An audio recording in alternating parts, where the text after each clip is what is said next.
नमस्कार सभी को। तो देखिए यहाँ पर हम लोग अप्रॉक्सीमेटली 30 एमसीक्यूज़ को डिस्कस करेंगे और ये मिडिवल हिस्ट्री के होंगे और जो टॉपिक है उसका नाम है जहांगीर। ठीक है, तो अभी तक हम लोग ने अकबर और बाकी जितने भी रूलर्स थे, ठीक है, जितने भी एम्परर रहे हैं मुगल के, वो सब डिस्कस कर लिए। जहांगीर बचे थे, इसको भी डिस्कस कर लेते हैं। तो देखिए फर्स्ट क्वेश्चन में कहा गया हु इंट्रोड्यूस दो अस्पा सिस्टम। तो दो अस्पा जो सिस्टम है वो किसने इंट्रोड्यूस करा था, ये आपको यहाँ पर बताना है। तो ये इंट्रोड्यूस किया था किसने? जहांगीर ने। तो यहाँ पर बी ऑप्शन जो है वो बिल्कुल सही हो जाएगा। देखिए दो अस्पा होता क्या था, तो दो आपको पता चल रहा होगा, दो मतलब होता है टू, और अस्पा का मतलब हॉर्सेज होते हैं। तो ऐसे मनसबदार्स कुछ होते थे, ठीक है, जिनके मतलब ये कह सकते हैं कि ऐसे सोल्जर्स थे जिनको, ऐसे मनसबदार्स को क्या करने होते थे, दो सोल्जर्स अपने पास रखने होते थे। ठीक है, अब ये मेनली इसलिए होता था कि जैसे मान लिया कभी लड़ाई वड़ाई हुई तो एक सोल्जर, मान लीजिए एक हॉर्स थक गया, तो दूसरे हॉर्स को फिर तुरंत यूज कर लिया जाए। ठीक है, तो वो ये मेन चीज होती थी इसमें। तो यहाँ पर जहांगीर ने ये सिस्टम स्टार्ट किया था। इसको दो अस्पा और सी अस्पा भी कहते हैं। ठीक है, दो अस्पा में क्या है, दो अस्पा में दो हॉर्स होते थे और सी अस्पा एक होता था, उसमें कितने हॉर्स होते थे? 3 हॉर्स रखने होते थे। ठीक है, नेक्स्ट पे आते हैं, क्वेश्चन नंबर सेकंड देखेंगे। सेकंड में देखिए क्या कहा गया है, consider the following statement about Mughal मनसबदारी system. अब देखिए मुगल मनसबदारी सिस्टम से रिलेटेड यहाँ पर आपको कुछ स्टेटमेंट दिए गए हैं। ठीक है, मनसबदारी आपको पता होगा, मनसबदारी एक बहुत इंपॉर्टेंट सिस्टम था मुगल एम्पायर का। ठीक है, तो वही यहाँ पर पूछा गया, उससे रिलेटेड कौन सी बात सही है, करेक्ट पूछा गया है। ठीक है, तो पहले में देखिए क्या कहा गया, जाट एंड सवार रैंक्स वर ग्रांटेड। तो देखिए जाट होते थे और सवार होते थे, ये दोनों क्या होती थी? रैंक होती थी। बात बिल्कुल सही है। सेकंड में कहा गया मनसबदार्स वर हेरिडेटरी ऑफिसर। देखिए हेरिडेटरी नहीं होते थे, ऐसा नहीं होता था कि अगर कोई मनसबदार है तो उसका लड़का भी मनसबदार हो जाएगा, ये चीज गलत है। ठीक है, there were 3 categories of mansabdar, ये बिल्कुल ठीक है। मनसबदार अगर आप देखेंगे तो यहाँ पर मेनली कितनी कैटेगरी होती थी? 3 कैटेगरी होती थी। ठीक है, एक ऐसा होता था जिसको मनसबदार कहते थे, ठीक है, और मेनली अगर देखें तो जो मनसबदार होता था तो वो उसकी जो मेन चीज मनसब होती थी वो 500 होती थी। ठीक है, और इसके बाद होता था आमिर। आमिर की जो मनसब होती थी वो होती थी 500 से 2500 के बीच में। और इसके बाद आप देखेंगे तीसरा जो होता था आमिर ए आजम होता था, अमीर ए आजम होता था। ठीक है, और इसकी जो मनसब होती थी, मनसब मेनली एक वैल्यू दी जाती थी, वो होती थी 2500 मनसब से भी ज्यादा, या 2500 के आसपास होती थी। ठीक है, तो ये दोनों बातें हो गई, ये आपको पता होनी चाहिए। तो यहाँ पर 3 कैटेगरी थी मनसबदार की, तो पहला स्टेटमेंट सही हो गया, तीसरा स्टेटमेंट सही हो गया। चौथे में देखिए क्या कहा गया, देवर पेड सैलरी बाय दीवान ऑफिस। ठीक है, तो दीवान के ऑफिस से क्या सैलरी इनको मिलती थी? तो ये जो स्टेटमेंट दिया है चौथा वाला, ये गलत है। ठीक है, सैलरी मेनली अगर आप देखेंगे दीवान ऑफिस से नहीं दी जाती थी, केवल सैलरी नहीं दी जाती थी, और भी बहुत सारी इनको चीजें दी जाती थी, जैसे जागीर दी जाती थी। ठीक है, और ये सब चीजें थी जो दी जाती थी। तो यहाँ पर फोर्थ इनकम्प्लीट स्टेटमेंट तो ये भी सही नहीं होगा। तो इसमें फर्स्ट और थर्ड स्टेटमेंट जो है वो पूरी तरीके से बिल्कुल सही है। थर्ड क्वेश्चन में आते हैं, इसमें कहा गया in whose reign was the treaty of Chittor sign between Mughal and Rana of Mewar. अब देखिए जो मेवाड़ के राणा थे और मुगल थे, उनके बीच में एक ट्रीटी हुई थी। अब ट्रीटी जो हुई थी वो आपको बताना है। पहली चीज तो याद रखिएगा, ये जो ट्रीटी हुई है, ट्रीटी ऑफ चित्तौड़, वो कब हुई है? तो ये 1615 में हुई। ठीक है, और किसके किसके बीच में हुई थी? तो जहांगीर और राणा ऑफ मेवाड़ के बीच में हुई थी। तो यहाँ पर बी ऑप्शन बिल्कुल सही है। ठीक है, और मेनली हुआ ये था इसमें, जैसे मेवाड़ जो था इसको अकबर के टाइम पे ले लिया गया था, मुगल एम्पायर के अंडर में आ गया था।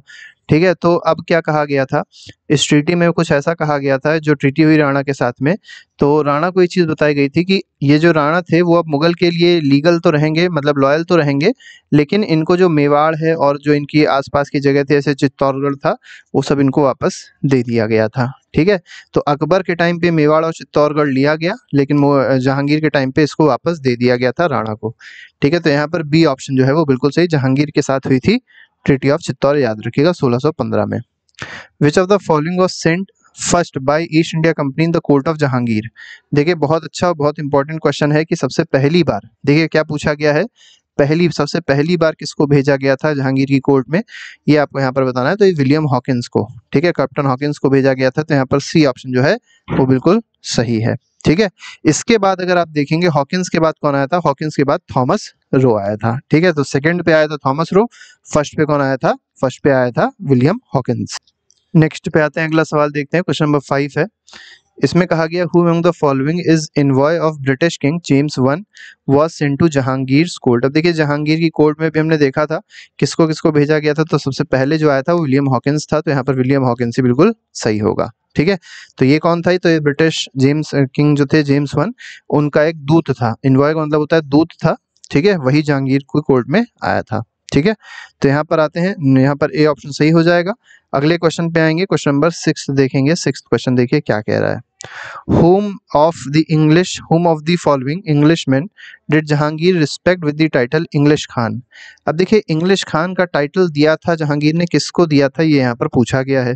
तो मेनली अगर आप देखेंगे तो जहांगीर ने जो टाइटल दिया है इंग्लिश खान, वो किसको दिया है, विलियम हॉकिंस को ही दिया। और क्यों दिया, क्योंकि जब ये 1608 में आया, ठीक है, तो था क्या कि हॉकिंस जब 1608 में आता है तो ये जहांगीर से जब बात करता है तो इसको दो लैंग्वेज बहुत अच्छे से आती थी, और जो कौन बोलता था, जहांगीर बोलता था। मेनली टर्किश थी और पर्शियन थी। ठीक है, टर्किश लैंग्वेज और पर्शियन लैंग्वेज दोनों में इसका अच्छा कमांड था। ठीक है, जब अच्छा कमांड था तो कहीं ना कहीं जो जहांगीर था वो इनसे बहुत खुश हुआ हॉकिंस से, और इसको उपाधि दे दी किसकी, इंग्लिश खान की। ठीक है, क्वेश्चन नंबर 7 पे आते हैं। 7th क्वेश्चन में कहा गया Mughal emperor Jahangir give the title, वही सेम क्वेश्चन आ जाएगा, तो यहाँ पर भी क्या हो जाएगा, विलियम हॉकिंस हो जाएगा। ऐसे क्वेश्चंस पूछे आते हैं। ठीक है, नेक्स्ट पे आते हैं सर थॉमस रो। अब देखिए यहाँ पर थॉमस रो की बात करी जा रही है।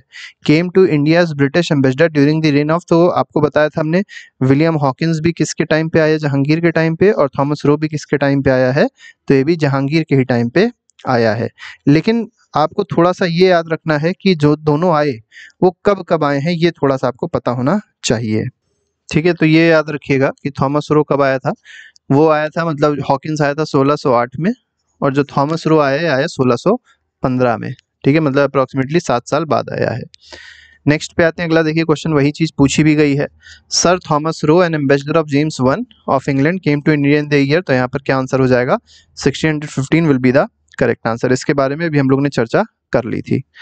अब यहाँ पर एक चीज और आपको बतानी होगी, आगे देख लेते हैं क्वेश्चन में शायद मिल जाएगा अभी हम लोग को। हाँ, ये देखिए यही बताना चाह रहे थे कि Thomas Roe was received in the audience by Jahangir at. अब देखिए थॉमस रो जो पहुंचा था वो कहाँ पहुंचा था जहांगीर से मिलने के लिए, ये आपको यहाँ पर बताना है। तो ये पहुंचा था अजमेर, तो यहाँ पर बी ऑप्शन जो है बिल्कुल सही है। ठीक है, अगले सवाल पे आते हैं। क्वेश्चन नंबर हम लोग 11th देखते हैं। 11th में कहा गया which British ambassador came behind Jahangir from Ajmer to Mandu.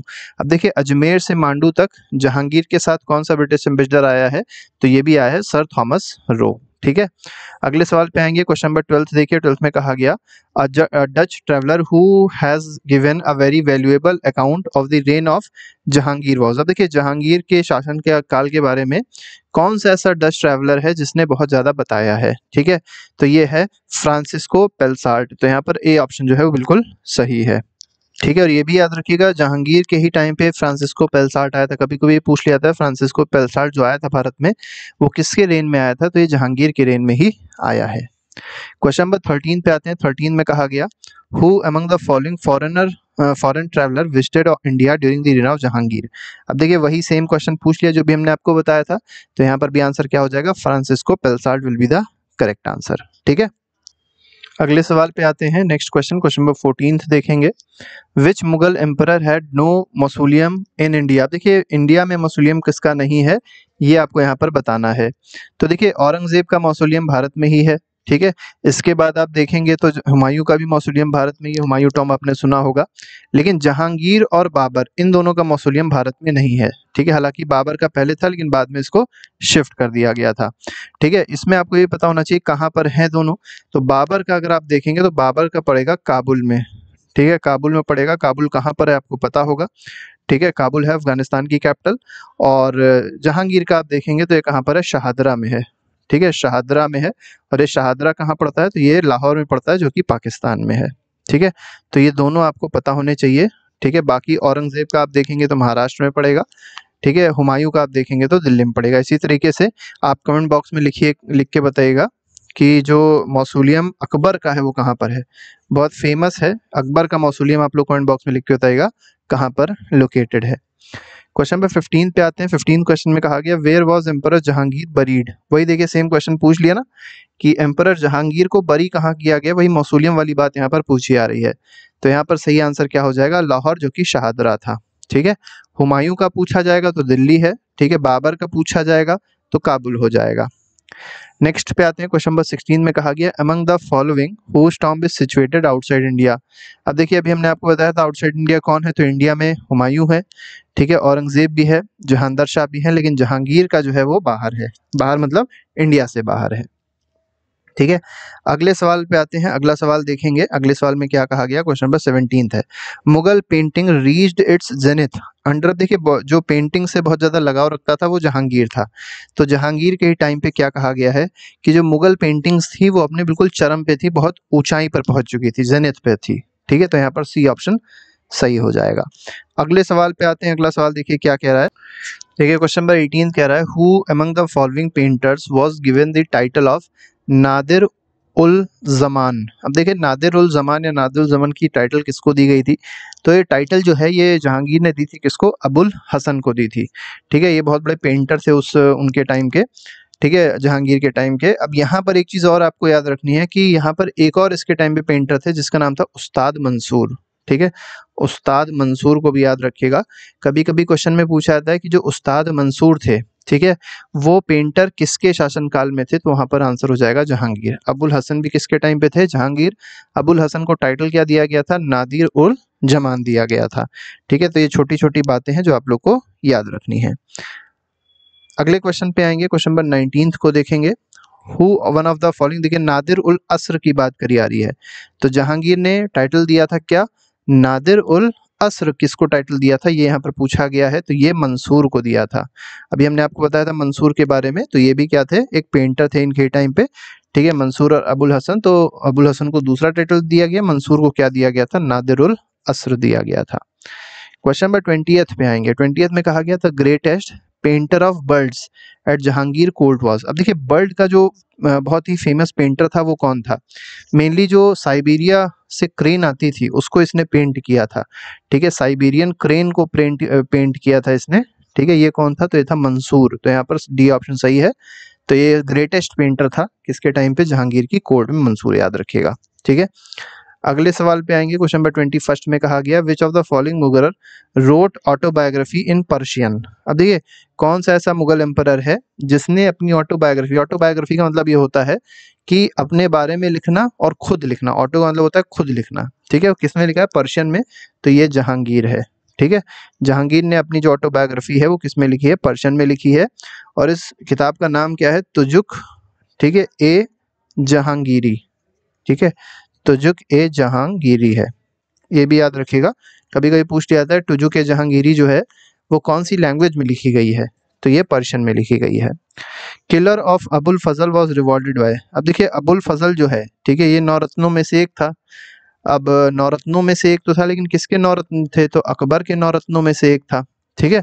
और अकबर का लड़का कौन, अकबर का लड़का है जहांगीर। अब जहांगीर अकबर से बहुत अच्छी खासी दुश्मनी रखता था, तो जहांगीर ने मतलब ये कह सकते हैं कि मरवा दिया था किसको, अबुल फजल को। तो यहाँ पर वॉज रिवॉर्डेड बाय, तो जो किलर था अबुल फजल का, ठीक है, वो वीर सिंह बुंदेला था, ठीक है। उसको अबुल मतलब किसने कहा था, तो जहांगीर ने कहा था वीर सिंह बुंदेला से अबुल फजल को मारने के लिए, और जब अबुल फजल को वीर सिंह बुंदेला ने मार दिया, ठीक है, वीर सिंह बुंदेला ने, ठीक है, जब किसको मार दिया, अबुल फजल को मार दिया, तो इससे जहांगीर खुश हुआ और इसको रिवॉर्ड दिया, किसको रिवॉर्ड दिया, वीर सिंह बुंदेला को।